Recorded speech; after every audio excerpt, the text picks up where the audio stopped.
Olá a todos, sejam bem-vindos ao espaço virtual da Casa do Grupo Espírita Francisco de Assis, o GEAFA de Niterói. Na palestra que será apresentada a seguir, teremos como convidado o Rogério Miller. Ele é da União Municipal Espírita de Petrópolis, a UMEP. E o tema que ele irá apresentar será: o que é nascido da carne é carne, o que é nascido do espírito é espírito. Mas antes da palestra do Rogério, vamos fazer uma prece para adequar um pouco os nossos pensamentos, nossos sentimentos ao que ele irá apresentar. Então, vamos focar nossos pensamentos ao Pai Criador de todas as coisas, Inteligência Suprema. Já de início, vamos agradecer a oportunidade do aprendizado e pedir aos nossos benfeitores que nos auxiliem a corretamente aproveitar tudo que for dito e transformar nossa reflexão em ação, não somente para o nosso bem, mas para o bem de todos que nos cercam. Agradecemos mais uma vez a oportunidade, que assim seja. Bem, então agora vamos à palestra do Rogério.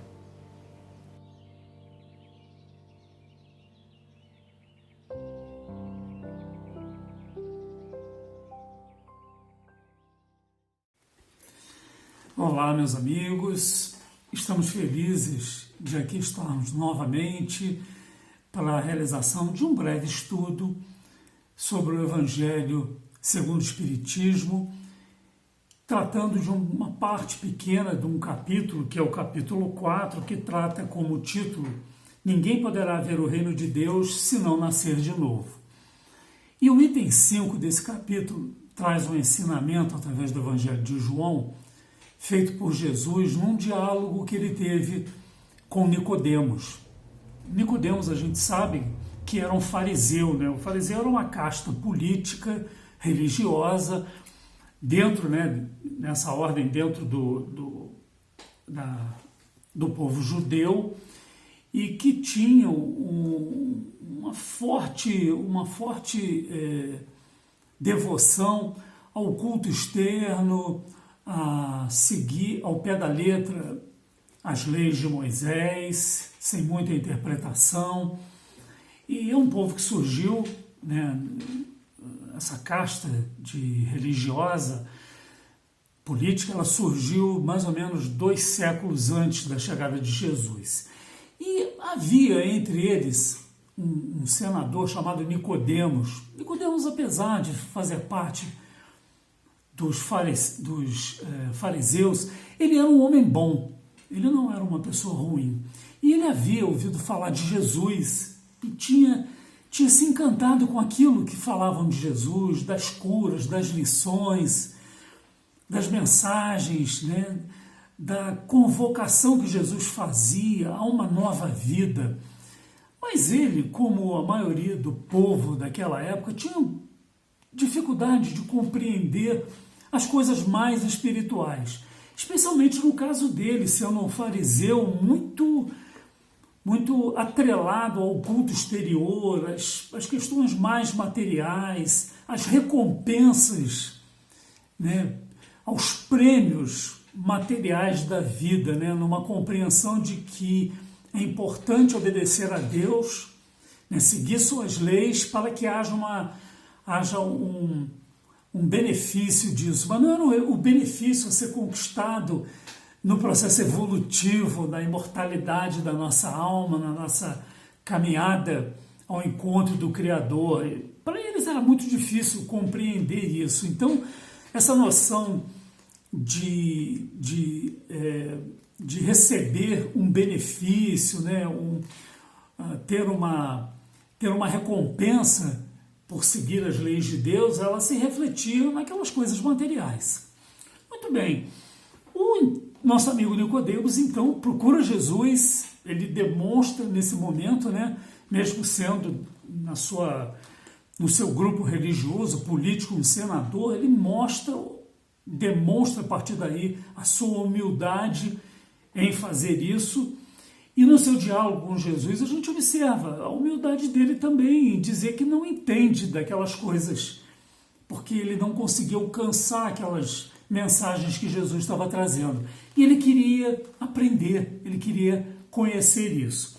Então a gente vai dar uma lida aqui, é um diálogo pequeno, rápido, uma parte dele pelo menos, onde João nos oferece esse registro, né, desse encontro de Jesus com Nicodemos, onde a gente vai encontrar o seguinte: ora, entre os fariseus havia um homem chamado Nicodemos, senador dos judeus, que veio à noite ter com Jesus e lhe disse: Mestre, sabemos que vieste da parte de Deus para nos instruir como um doutor, porquanto ninguém poderia fazer os milagres que fazes se Deus não estivesse com ele. Jesus lhe respondeu: em verdade digo-te, ninguém pode ver o reino de Deus se não nascer de novo. Disse-lhe Nicodemos: como pode nascer um homem já velho? Pode tornar a entrar no ventre de sua mãe para nascer uma segunda vez? A gente observa nessa reflexão feita pelo Nicodemos a dificuldade dele de alcançar a subjetividade que havia naquelas palavras de Jesus. Mas o diálogo continua. Retorquiu-lhe Jesus: em verdade digo-te, se um homem não renasce da água e do Espírito, não pode entrar no reino de Deus. O que é nascido da carne é carne, e o que é nascido do Espírito é Espírito. Não te admires de que eu te haja dito ser preciso nasces de novo. O Espírito sopra onde quer, e ouves a sua voz, mas não sabes de onde vem ele, nem para onde vai.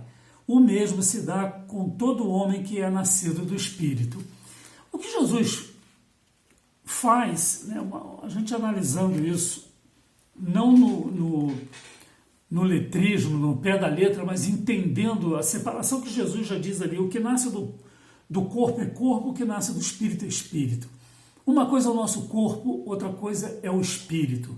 O que somos? Nós somos um espírito encarnado, nós temos um corpo e temos um espírito. O espírito é imortal, nós somos esse espírito.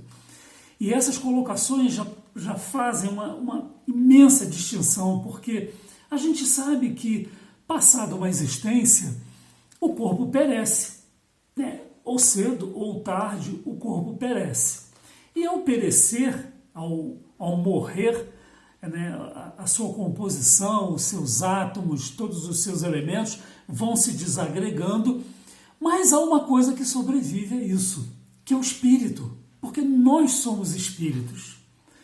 E quando a gente começa a entender essa concepção do corpo e espírito, nós começamos a entender essa noção da vida futura que Jesus nos traz.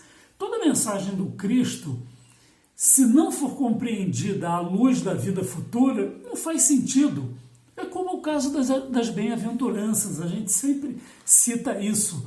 Como dizer que uma pessoa que sofre é bem-aventurada se não há a esperança da continuidade da vida? Imagina aquela pessoa que sofreu por tantos anos de uma doença, de uma limitação, de um problema gravíssimo e vem a desencarnar. Essa passagem, então, de Jesus, essa sua assertiva, né? Esse seu consolo, essa sua bem-aventurança a respeito do sofrimento não faria sentido algum se não houver uma continuidade, se não houver uma causa para o sofrimento e, depois dessa luta vencida, uma recompensa. E aí a gente retorna ao texto, né? Jesus diz que a gente precisa nascer de novo para entrar no reino de Deus. E Nicodemos certamente fica perplexo com aquilo. Como nascer de novo? Nascer do ventre da mãe de novo, né? Como é que eu vou entrar no ventre da minha mãe para nascer novamente? O que Jesus está querendo dizer é sobre as vidas sucessivas. Quando nós analisamos a continuidade da vida e a evolução, e a gente começa a procurar compreender a nossa existência à luz desse entendimento, as coisas começam a fazer muito mais sentido. A gente observa que há uma razão para tudo. E, por outro lado, também, se a gente quiser botar mais alimento nessa análise, nessas reflexões, a gente só consegue entender a justiça divina a partir do momento que a gente compreende a reencarnação, esse dogma da reencarnação, das vidas sucessivas. Estamos hoje aqui, já tivemos outras vidas e teremos muitas, muitas outras, como um processo evolutivo a caminho da perfeição. E quando a gente fala, quando a gente diz que isso é parte, né, da justiça divina, é a única forma da gente compreender a sabedoria, a imortalidade das leis divinas, a bondade infinita do Criador. Se nós não concebermos e entendermos a reencarnação, Deus não é justo. Como pode ser o Pai Criador de todo o universo, de todas as coisas, de todos os seres, infinitamente sábio e justo e amoroso, como pode ele ser ou agir correto se não houver a reencarnação? Se nós tivermos uma única encarnação, como é que se explica aquele indivíduo que nasce numa família equilibrada, num país equilibrado, numa região boa, com todas as oportunidades, nasceu com saúde, foi acolhido no seio de uma família equilibrada, de pessoas boas, honestas, corretas, que auxiliaram esse indivíduo a ter uma vida saudável, moral, digna. Esse indivíduo se desenvolveu, estudou, teve todo o apoio para poder se formar, desenvolver a sua vida profissional, constituir a sua família, ter seus filhos, e dessa forma esse indivíduo atravessa essa existência de maneira profícua, feliz, evidentemente com os percalços que sempre surgem, porque esse nosso mundo não é um mundo de perfeição ainda. Então, também seja ele privilegiado por se encontrar numa situação dessa, é ainda, sem sombra de dúvida, alguém imperfeito e sofrendo alguns reveses ao longo da vida. Mas se a gente comparar esse indivíduo com aquele outro, em que a mãe acabou de tê-lo num beco escuro, sentada numa calçada, pegou aquela criança recém-nascida, embrulhou em um jornal e jogou na lata do lixo, como a gente vê tantas vezes, infelizmente. Se nós só temos uma existência, cadê a justiça divina nesse momento, que permitiu que um indivíduo nascesse no seio de uma família tão boa e o outro de uma mãe desventurada que, pelo desespero, possivelmente tenha sido abandonada na sua vida pela mãe, talvez nunca tenha conhecido o pai, tenha crescido num meio de violência, de consumo de drogas, de lutas, de solidão, de sofrimento, de fome, e essa mulher, tendo um filho, às vezes vítima de um estupro, da violência de um ato sexual, engravidou, teve o filho, desesperada, não sabia o que fazer, não tinha o que comer, não tem noções elevadas sobre a vida, sobre a família, sobre tantas coisas que nós temos, ou tivemos, ou estamos tendo. E ela, então, num ato de desespero, pega o seu filho, embrulha num jornal e joga na lata do lixo, desesperada. E foge desesperada. Cadê a justiça divina nessa hora? Aquela criança que nasceu num país pós-industrial, numa sociedade equilibrada, que vai assegurar àquela criança, caso a família não possa fazer, uma vida digna durante toda a sua existência, porque o Estado faz isso, é um país rico, é um país que tem uma sociedade com valores mais avançados com relação à vida comunitária, aos direitos e também deveres de cada cidadão. e aquele outro que nasceu num país em guerra há anos, há décadas. A gente tem isso na África, no norte da África, na Ásia. Tantos países em que todo dia existem pessoas morrendo. Existem países na África que estão há décadas em guerra. As pessoas, se não morrerem porque vão pisar numa mina terrestre que vai explodir com essa pessoa, ela pode ficar atrofiada para o resto da vida, ou ela vai morrer de fome, ou ela vai nascer com AIDS e vai morrer de AIDS, ou ela vai morrer por uma doença tropical, pela falta de cuidado, de higiene, de atendimento, de recursos. Aonde está a justiça divina quando a gente vê essa balança tão desequilibrada? Porém, quando a gente pega essas passagens da vida de Jesus, em que ele nos nos recoloca no processo de entendimento de que precisamos nascer de novo. Fomos criados simples e ignorantes. O que o Espiritismo nos traz de conhecimento, de informações sobre o nosso processo de evolução é extraordinário, muda tudo no nosso processo de entendimento sobre a vida. Fomos criados simples e ignorantes, e desde as primeiras oportunidades encarnatórias, no primeiro momento em que esse princípio inteligente começa a ter as suas primeiras experiências reencarnatórias como espírito, dotado de razão e de livre-arbítrio rudimentar, ainda rudimentar. É o homem primitivo, é o homem da era do sílix ainda, de milhares de anos, é o homem pré-civilização ainda, nos seus primeiros passos evolutivos. A partir daí, no ir e vir, no acertar, no errar, no corrigir, no aprender, no superar, no evoluir. Aqui estamos nós, possivelmente na infância evolutiva ainda, mas já não somos mais aquele homem das cavernas de Altamira de 30 mil anos atrás, o homem do sílix. Nem fazemos parte daquelas primeiras civilizações em que o homem começa a se organizar a partir do momento que ele deixa de ser nômade e começa a aprender a plantar, tirar o seu sustento da terra, se fixar numa determinada região, se organizar como tribo, depois como uma cultura, como Estado, e se desenvolver e chegar ao que chegamos hoje.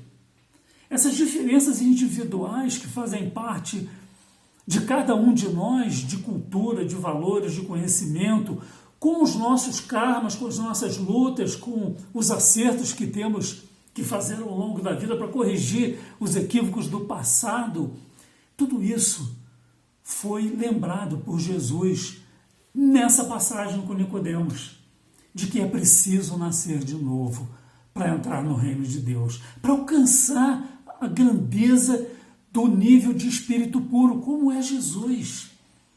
Nos lembra, os espíritos nos dizem, Jesus é o espírito mais evoluído que já passou pela Terra. No livro A Caminho da Luz, no capítulo 1, Emmanuel nos lembra que Jesus é o organizador, é o arquiteto do planeta Terra, com uma pleiade enorme de espíritos que organizou esse planeta há 4 bilhões e meio de anos. Depois dele se desprender da nebulosa solar, ainda como uma poeira cósmica, os elementos em desorganização, Jesus já era um espírito puro há 4 bilhões e meio de anos atrás, trabalhando na formação do mundo. Por isso que ele disse, nenhuma das minhas ovelhas se perderá. Essa humanidade da qual nós fazemos parte e que nesse momento habita o planeta Terra, entre encarnados e desencarnados, são essas ovelhas a caminho do Criador, e que vai precisar ter muitas experiências reencarnatórias, muitas vidas sucessivas, corrigindo-se, melhorando-se, passo a passo. A natureza não dá saltos. Agora nós temos o livre-arbítrio. Nós somos dotados de razão, com a capacidade de usar essa razão para compreendermos, bem compreendido, o que a gente está fazendo na Terra. Se a gente quiser analisar isso de uma maneira muito mais profunda, A doutrina espírita possui material imenso, muito material para isso. Eu me recordo uma vez de uma palestra que eu tive a oportunidade de assistir com o Raul Teixeira, há muitos anos atrás, onde ele, depois de fazer uma palestra, ele contando isso, né, que depois dele fazer a palestra num determinado grupo espírita sobre a reencarnação, uma pessoa procurou por ele no final da reunião e falou assim: Raul, bacana, gostei do que você falou e tal, mas me prova aí, me demonstra aí que é verdade que existe a reencarnação. E eu lembro que o Raul contou o seguinte, e eu respondi para essa pessoa o seguinte: meu amigo, eu estudo a reencarnação há mais de 40 anos. Você quer que eu te explique, te comprove, que enfie na sua cabeça isso em 1 minuto? É como diz o Espírito Bezerra de Menezes. Feliz daquele que já compreende a reencarnação. Não é acreditar. Se a gente fizer uma enquete hoje, uma pesquisa, não só entre os espíritos, evidentemente, né, a compreensão da vida depois da morte, da reencarnação, isso é um dos pilares da doutrina espírita, que veio trazer a remoção, veio tirar esse véu para que a gente possa melhor compreender essa questão. Mas o entendimento profundo, né, que a gente vê que é necessário, porque acreditar, muita gente acredita. Né? Se fizermos uma pesquisa, a gente vai ver que muita gente de outras religiões acredita na reencarnação.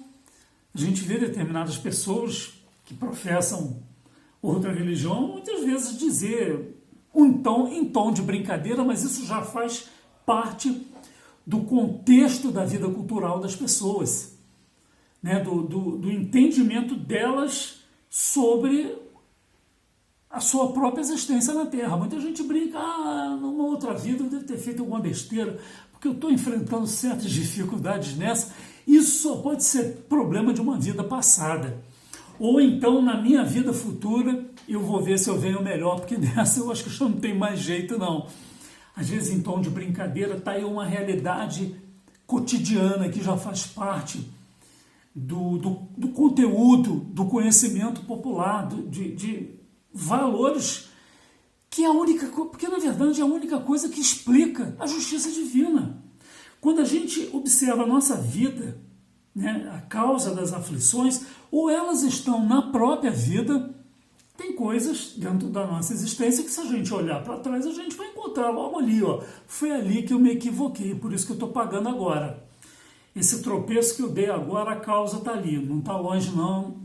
Eu fazendo uma análise honesta de mim mesmo, uma introspecção, eu vou reconhecer onde eu escorreguei para estar passando por esse problema. E quando o problema não tem explicação nessa vida, ele vem da onde? Ele vem das vidas anteriores. Quantas pessoas passam incólumes a vida inteira praticando o mal? O crime do colarinho branco, enriquecimentos ilícitos, pessoas que lesaram outras pessoas, lesaram empresas, cidades, países em busca de riqueza, e vive uma vida inteira desse jeito. E depois? Como é que vai ser essa caminhada futura? Basta se arrepender para tudo estar perdoado? Arrependimento é fundamental, mas é preciso pagar a conta. Infelizmente, a gente aprende com o estudo da doutrina espírita que não tem jeitinho brasileiro. Tem mérito. Na justiça divina há mérito. Jesus não é um espírito puro porque Deus o criou puro. Ele é puro por mérito. Ele é o nosso irmão mais velho. Ele é o nosso irmão muito mais velho. Ele já é um espírito puro. E nós ainda somos espíritos em processo de evolução, imperfeitos, com muitas lições a aprender nesse processo evolutivo.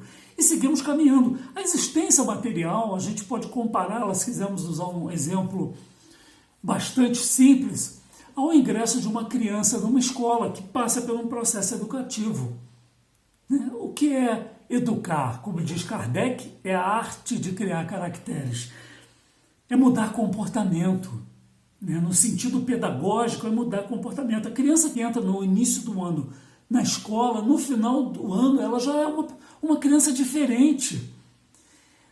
Os valores, as noções de coletividade, das obrigações, dos deveres, das responsabilidades que ela vai desenvolvendo a cada dia, ao longo do tempo, são importantíssimos para a sua formação. Não é a única informação importante ou formação importante na sua vida, né? A escola educa e a família também tem o seu processo de educação a dar para os filhos, para as crianças. A escola forma, né, o cidadão, o indivíduo íntegro, e a família o homem de bem, os valores morais. A gente não pode esquecer isso. Mas como nos lembra, voltando ao processo de reencarnação, é como ingressar na escola. Cada ano é como se fosse uma existência e a gente volta no ano seguinte. Aquelas lições que nós aprendemos, nós vamos continuar levando para o resto da nossa vida. As outras que nós escorregamos, que falhamos, nós vamos ter que aprender mais à frente, porque vai fazer falta, vai chegar um momento que a gente vai ter que repassar por aquela lição mal aprendida. A gente vai ter que corrigir aquilo que se equivocou nos anos anteriores. E assim a gente vai seguindo, usando esse exemplo bem simples, mas no nosso processo evolutivo, a caminho do Criador. Nós somos espíritos imortais, herdeiros do universo, né, da eternidade, né? A cada dia, a cada momento, nos tornando um pouco mais merecedores de tudo aquilo que a gente faz. Muita gente às vezes se pergunta, a gente quando fala de reencarnação, é uma pergunta que a gente sempre vê existir entre tantas pessoas, né? Essa história de que a gente planeja a nossa existência, a nossa vida futura, será que isso ocorre mesmo? Será que isso se passa mesmo? Será que eu escolhi para mim, para a minha vida, as coisas que eu estou passando hoje? Eu devia estar meio descuidado, né, quando eu fiz isso. Sabe como é que a gente planeja a nossa vida futura? Hoje. Nós estamos hoje semeando, construindo o que nós vamos colher daqui a pouco. No período, alguns casos, nessa própria vida, quando a gente regressar à vida espiritual, de onde viemos, porque somos espíritos, e no retorno à escola, para as novas lições, para os novos desafios, para as novas lutas que nos aguardam nesse processo ininterrupto de evolução. Então, se a gente quiser saber como é que vai ser a próxima encarnação, basta olhar como é que está sendo a atual, o que estamos fazendo dela. Então, meus amigos, essa breve passagem, né, desse breve diálogo de Jesus com Nicodemos, né, procurando demonstrar que nós, ao reencarnarmos, ganhamos um corpo novo, produto, né, da combinação genética, né, desde da primeira divisão celular, desde o zigoto até a desencarnação do indivíduo ao final da sua vida, aquela combinação de fatores genéticos do pai, da mãe, com o software. Hoje a gente já pode falar assim, né, para usar uma linguagem talvez um pouco mais atual, com o software do espírito que se liga àquele organismo que dali vai se formar, né, no momento que ocorre a concepção, liga-se o espírito com toda a sua bagagem, com toda a sua mochila que ele acumulou ao longo das suas inúmeras existências, ao longo de milhões de séculos de evolução. Aí ele conecta, ele imprime aquele organismo informação, aquilo de que está impregnado o seu espírito, de coisas saudáveis, de coisas menos saudáveis, e com aquele corpo ele vai ter a oportunidade de uma nova existência. É o uniforme do aluno para o novo ano de aulas. É o seu material escolar ali que ele vai precisar ao longo daquela vida. Muito importante cuidar do corpo, fundamental, sem exagero. Meus amigos, esse tempo é muito breve, né? A gente tem, e passa muito rápido, né? A gente tem agora o convite para podermos fazer uma breve leitura de uma poesia para encerrarmos esse nosso encontro de hoje, né, em que tivemos a oportunidade de abordar um pouquinho do Evangelho de Jesus, né, no que nos lembra João, que está lá no Evangelho segundo o Espiritismo, essa obra fenomenal organizada por Allan Kardec, né, o terceiro livro da codificação da doutrina espírita. E nós escolhemos uma autora, uma poetisa, Alta de Souza. Nós gostamos muito dela, rio-grandense, viveu no século retrasado, e isso está no capítulo 11 da obra Sonetos de Vida e Luz, que nos diz o seguinte: Chamo-me Caridade. Chamo-me Caridade, o simples nome de um coração amigo em senda escura, a esmolar-te migalha de ternura para aqueles que a lágrima consome. Vê como a sombra espérrima em clausura a tristeza, a nudez, a mágoa e a fome. Sem alívio de bálsamo que o tome, corre o pranto mortal da desventura.